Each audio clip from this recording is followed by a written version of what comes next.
You think you know rock bottom, but you don't, not until you've truly hit it. You don't see it coming. You don't notice it until you're standing there, with everything you thought mattered, all gone. That's how it feels. One moment, you're coasting along in life, thinking you've got it all figured out. Then, just like that, everything slips through your fingers. I was there. 32 years old. Living in a small apartment in New York, cluttered with remnants of a life that was no longer mine. The weight of the past hung on me like a cloud that never lifted. I had a place to stay, a roof over my head, but it didn't matter. The loneliness was so thick, it was suffocating. I spent my nights staring at the same four walls, hoping for something, anything, to change. My mind wandered endlessly over things I couldn't fix. A breakup, a loss. The kind of pain that stays with you, long after you think you've moved on. The bills piled up in the corner of the room, reminders of everything I couldn't control. The days felt long. The nights, even longer. The isolation was always there. You try to fill it, but there's nothing that can. I was stuck. Just stuck. Nothing seemed to change. No way out, just this constant weight, pulling me down. And then, one night, something caught my eye. An ad. I found it online. Just scrolling, mindlessly.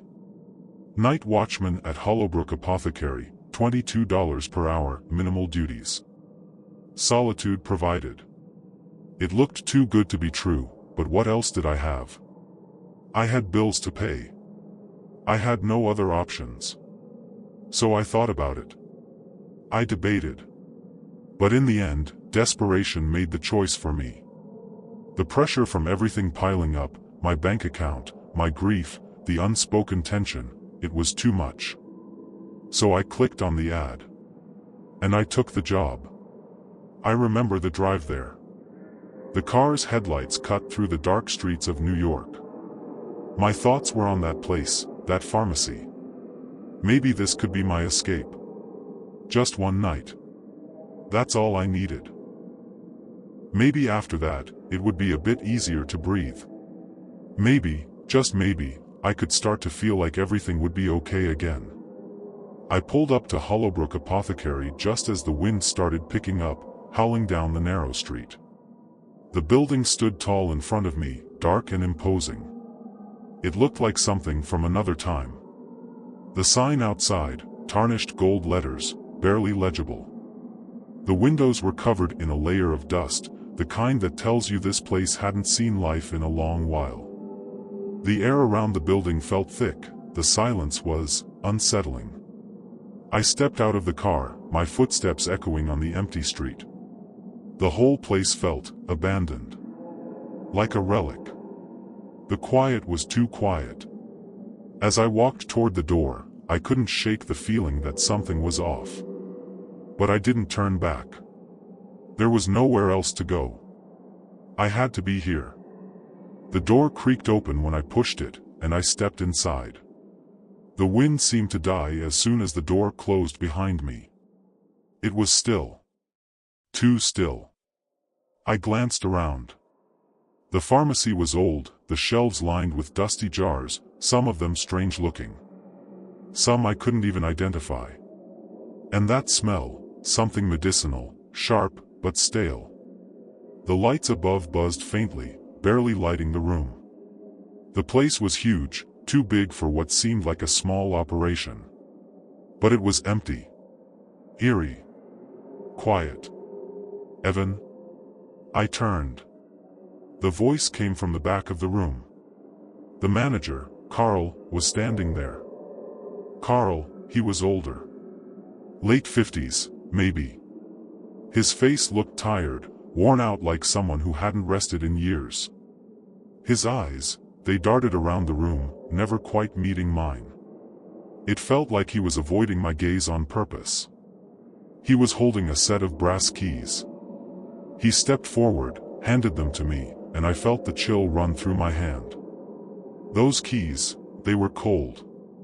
Cold in a way that didn't make sense. "You must be Evan," he said, his voice tight, like he was forcing the words out. "Thanks for coming on such short notice." His hands shook as he passed me the keys. Something about it didn't sit right with me, but I didn't say anything. I nodded. "You'll be working the night shift," Carl continued, his eyes still flicking everywhere except at me. "It's a quiet place. You won't have much to do. Just need to keep an eye on things. Simple, right?" I wasn't sure if he was talking to me or reassuring himself. He handed me a piece of paper. A list of instructions. The rules. I read them quickly. Some of them didn't make sense. "Lock the front door exactly at 11:57 p.m., the first one read. I looked up at Carl.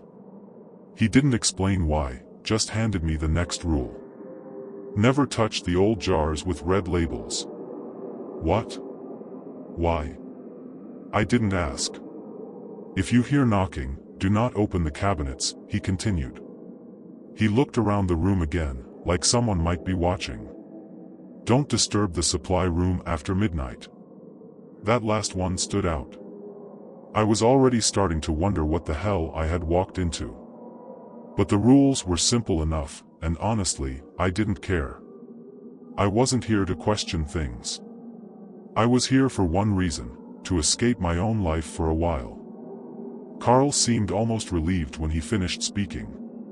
He looked over at the shelves, the cabinets, the old medicine bottles lining the walls.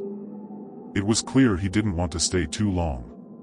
"Just follow the rules," he said, his voice barely above a whisper. "It's important." He turned quickly, not waiting for a response. He didn't even look back as he hurried out of the room, leaving me alone. Alone in this strange place. Alone with nothing but the weight of those rules and the strange feeling crawling under my skin. I stood there, staring at the list of instructions in my hand. Something didn't feel right. But I wasn't sure what it was. The door closed behind him, and I was left in silence. The kind of silence that makes everything feel like it's watching you. Waiting. It was just me now. And those damn rules. It was only me now. The place, the pharmacy, was quiet. Too quiet. You know how it is, sometimes, the silence isn't peaceful. It's thick. It hangs in the air, like it's waiting for something. That was the feeling that wrapped around me as I stood there, alone in the pharmacy. The hum of the fluorescent lights above was the only sound, and even that seemed too loud. Everything else was still. The air was heavy with the weight of 1,000 unspoken things, and I could feel it in my chest. I tried to ignore the silence. There was work to do. Nothing difficult, just the normal routine, check the shelves, keep an eye out. But there was something about the space, something about this place, that didn't feel normal. The air was stale, and every creak of the floorboards beneath my feet felt too loud, too intentional. I glanced around at the shelves filled with jars, bottles, powders, and herbs, many of them covered in a layer of dust. Some of the jars looked ancient, like they had been left here for years, untouched. It felt like walking into a museum. Only, this wasn't history, it was something worse. Something older. The smell was the first thing that really hit me. It was a mix of old wood, the kind that clings to your skin and gets into your lungs. But underneath that, there was something else, a medicinal smell, sharp and almost sickly sweet. It filled the air and wrapped around me, making it hard to breathe, like I was being suffocated by it. Every breath I took seemed to pull the air deeper into my chest, but it didn't help. The smell lingered. I couldn't escape it.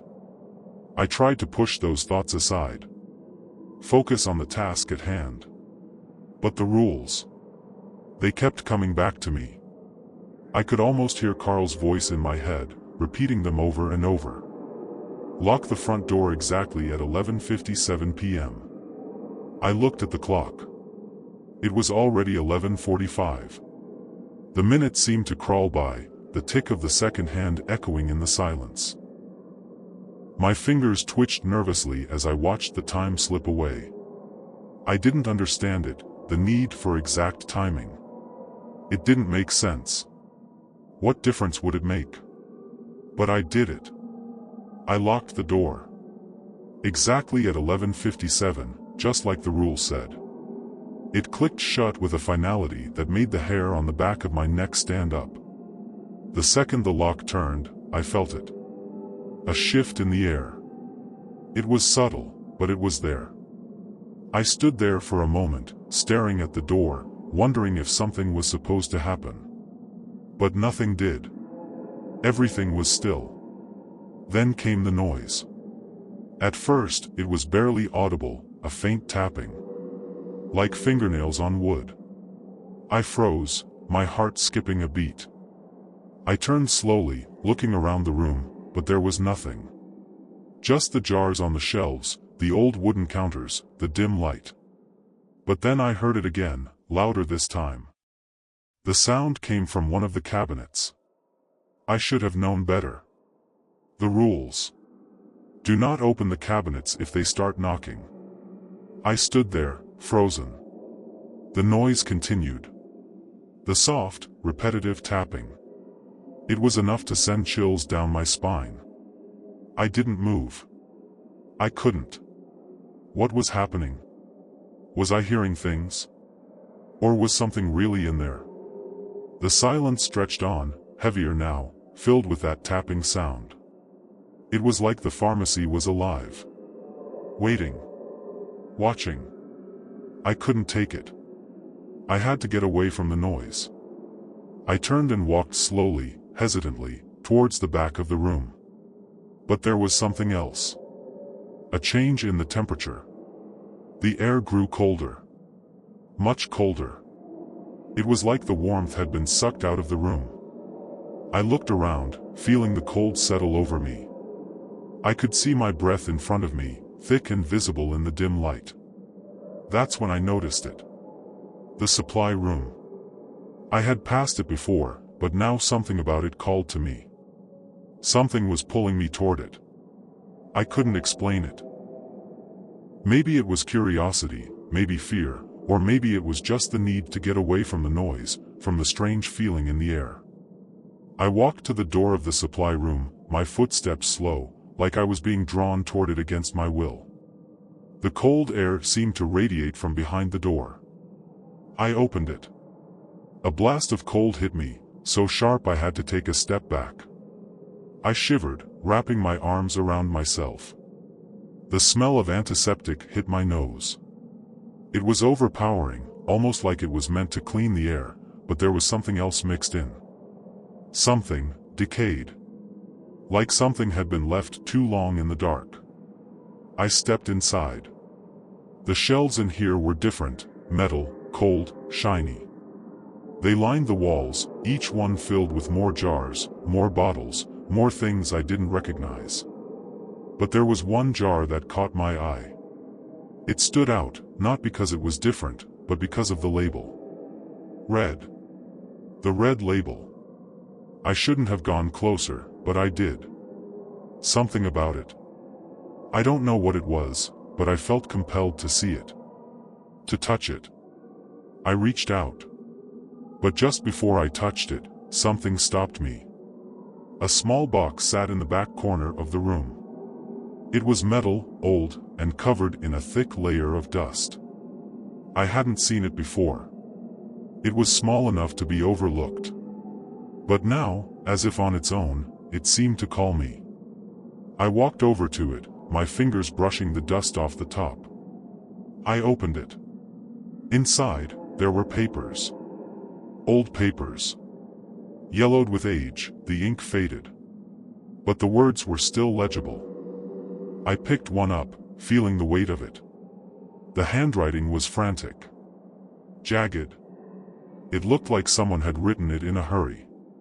Always lock the door at 11:57 p.m. Never open the cabinets if they start knocking.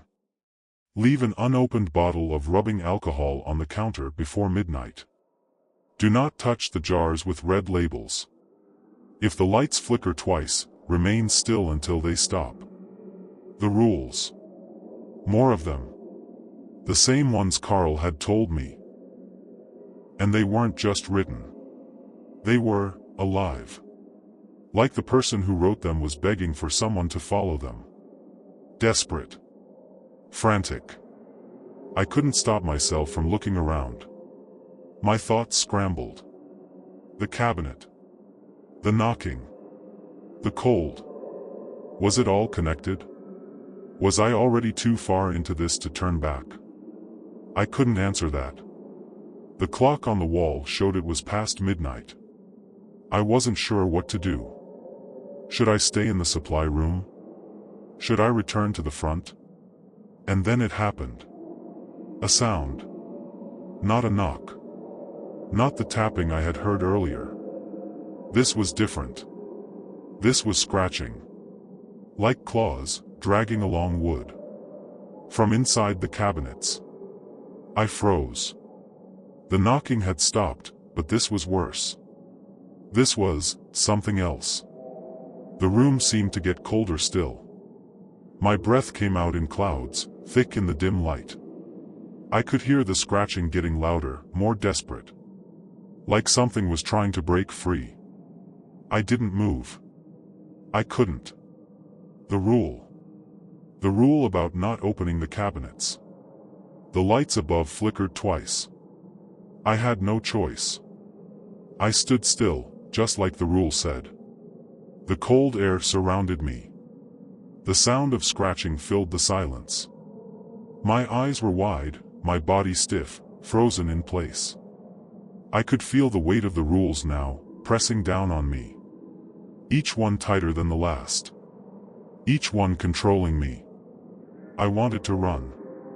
To scream. To do anything but stand there. But I couldn't. I couldn't move. The rules were stronger than my fear. The clock ticked. And the scratching didn't stop. I couldn't help it. The shadows between the aisles, they were moving. Slowly at first, as if they were testing the air, but then they began to take shape. Unnatural, like they weren't meant to be moving the way they did. There was no wind. No draft. Just the shadows. Shifting and sliding across the floor, crawling up the walls. I could feel my chest tightening, my breath catching in my throat. My hand was shaking as I reached for the flashlight. My heart was pounding. I took a step forward, my feet dragging across the cold floor. My mind screamed at me to turn back, but I couldn't.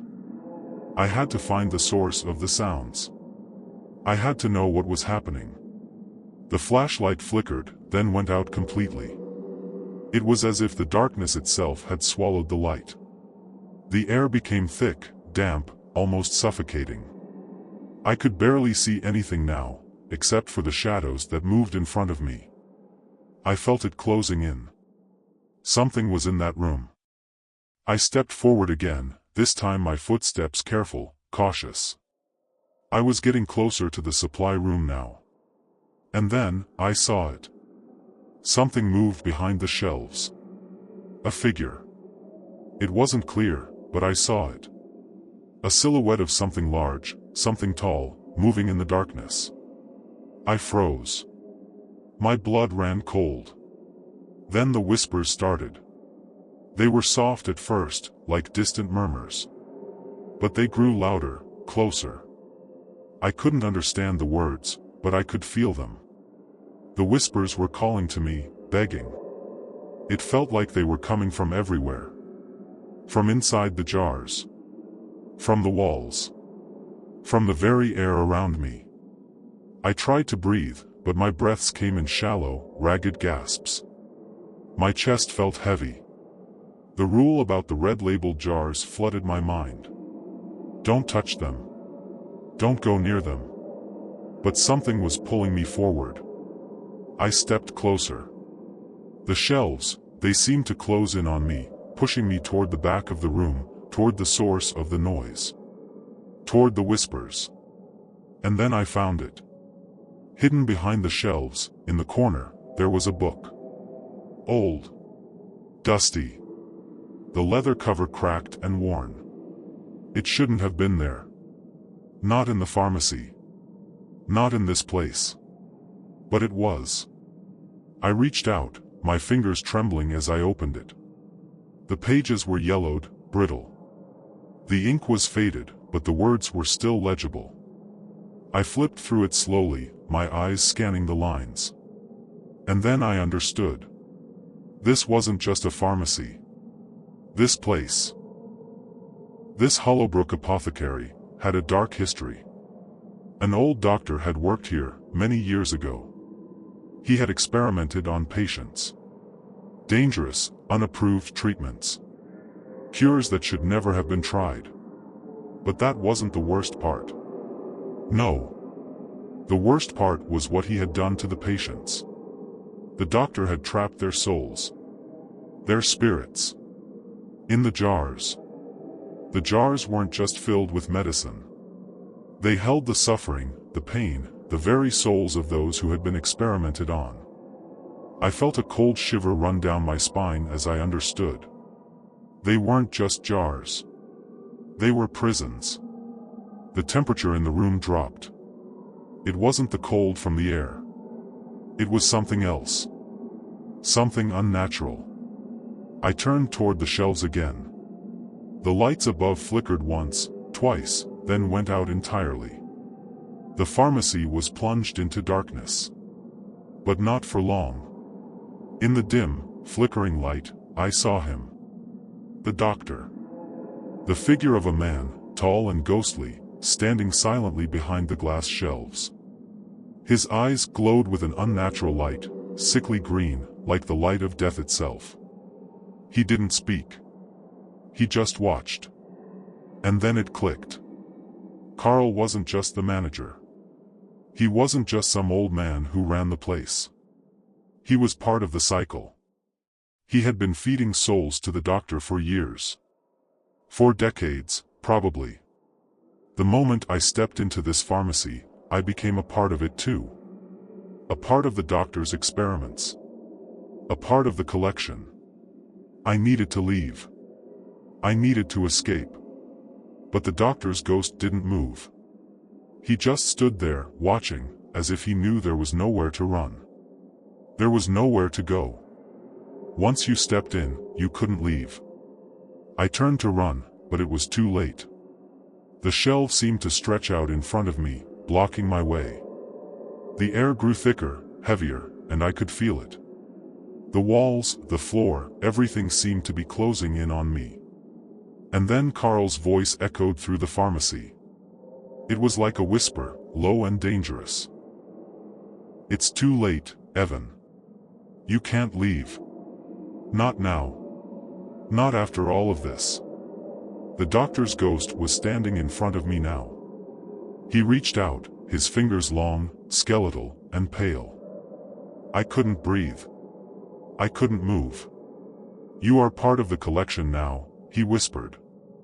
I wanted to scream, but the words caught in my throat. My body felt frozen. Helpless. There was no escape. The rules had already taken hold of me. Carl's voice again, "The work must continue. The doctor's work. The collection, it must grow." I could feel the darkness around me. The whispers, the screams of the trapped souls. The jars. I was becoming one of them. I could feel my soul slipping away, being pulled into the darkness. I collapsed to my knees, my hands pressed against my ears. But it was too late. The doctor's work had been done. And I was now a part of it. The next morning, the door to the pharmacy opened again. Carl walked in, his footsteps slow, almost methodical. He glanced over at the display case where I had been lying. My body, cold and lifeless, slumped against the counter. Carl sighed, his face filled with a strange mix of regret and indifference. He looked down at the display case, then at the red-labeled bottles on the shelves. One of them was fuller than before. He walked past me, pulled out his phone, and posted another job listing. Another night watchman needed. Another soul to feed the collection. And somewhere, behind the glass shelves, the whispers began again. Will you be next? They asked.